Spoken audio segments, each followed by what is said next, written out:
Art of War. The Art of War is an ancient Chinese military treatise attributed to Sun Tzu, a high-ranking military general, strategist, and tactician. The text is composed of 13 chapters, each of which is devoted to a different aspect of warfare. It is written in a terse, aphoristic style and is renowned for its wisdom and insight on military strategy and tactics. Chapter 1: Laying Plans. In this chapter, Sun Tzu discusses the importance of knowing yourself and your enemy in order to win battles. He emphasizes the importance of obtaining accurate intelligence and being aware of the strengths and weaknesses of both sides. Sun Tzu advises that a general should be flexible and adaptable in order to respond to changing circumstances on the battlefield, and that they should have a clear and well-defined objective in order to focus their efforts and resources. Chapter 2: Waging War. The second chapter focuses on the various strategies that can be employed in warfare, and the importance of choosing the right strategy for the situation at hand. Sun Tzu advises that a general should be mindful of the strengths and weaknesses of both sides, as well as the terrain and the logistical considerations, in order to choose the best course of action. He also emphasizes the importance of unity and coordination among the troops, as well as the role of the leader in inspiring and motivating them. Chapter 3: Attack by Stratagem. In this chapter, Sun Tzu discusses the importance of gathering accurate intelligence and using it to your advantage.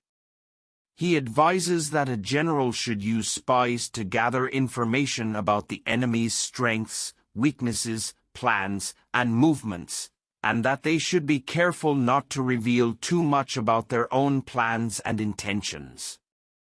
Sun Tzu also advises that a general should be cautious and not reveal their true intentions until the last possible moment, in order to surprise and mislead the enemy. Chapter 4: Tactical Dispositions. This chapter focuses on the various types of formations that can be used in warfare, and the strategies that are most appropriate for each. Sun Tzu advises that a general should choose the formation that is best suited to the situation at hand, rather than relying on any one type of formation.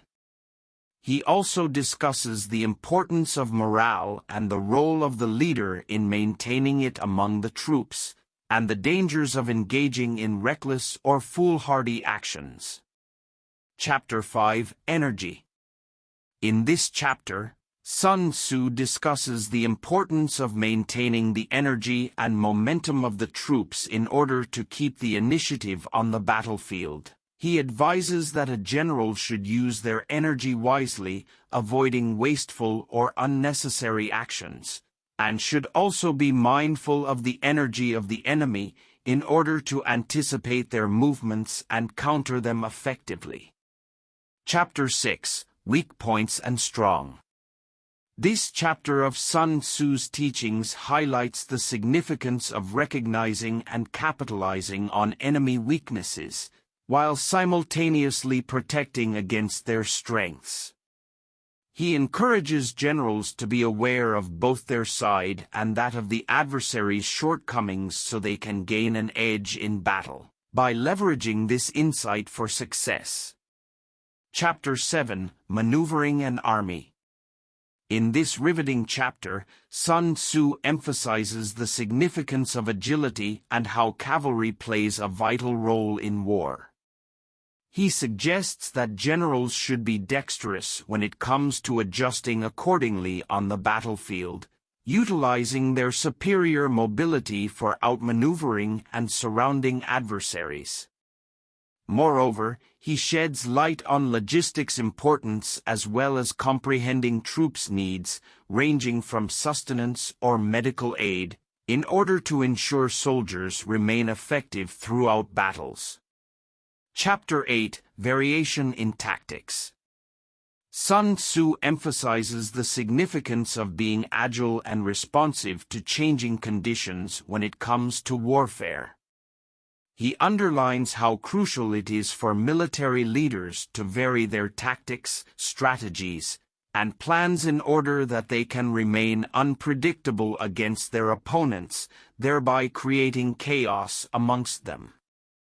Sun Tzu also highlights the worthiness of cunningness and spies in this context, as tools which provide an added layer of confusion among enemies while keeping one step ahead at all times.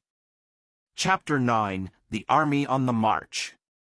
In this chapter, Sun Tzu guides us on the significance of keeping order and solidarity among soldiers while they are in motion.